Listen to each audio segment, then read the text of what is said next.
অনেক স্বপ্ন দেখেছিলাম এবং স্বপ্নের বাংলাদেশ বিনির্মাণ করতে চেয়েছিলাম, কিন্তু 11 মাসে আমাদের স্বপ্ন দুঃস্বপ্নে পরিণত হয়েছে।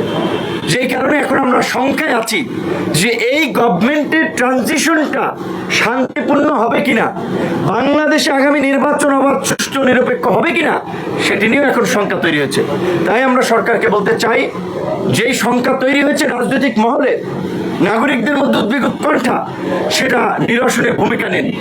অনতিবিলম্বে নির্বাচনের জন্য এই উপদেষ্টা পরিষদকে পুনর্গঠন করে একটা দক্ষ শক্ত লোকদের সমন্বয়ে উপদেষ্টা পরিষদ পুনর্গঠন করে একটা উপদেষ্টা পরিষদ নিয়ে সামনে যেন আপনারা অবাধ সুষ্ঠু নির্বাচন করতে পারেন, সেই ব্যবস্থার দিকে তারা, এবং পরিষ্কারভাবেই যারা এই সরকারের পার্ট ছিল, সে উপদেষ্টা কিংবা বিশেষ সহকারী, তারা কেউ আগামীতে কোনো নির্বাচনে অংশগ্রহণ করতে পারবে না। কারণ গাছের আগারটাও খাবেন, তলারটাও খাবেন, মানুষ কি আঙ্গুল চুষবে? সরকারের উপদেষ্টা থেকে সরকারি সুযোগ সুবিধা ভোগ করবেন, প্রশাসনে নিজেদের লোক সেট আপ দেবেন, আবার নির্বাচনে অংশ নেবেন।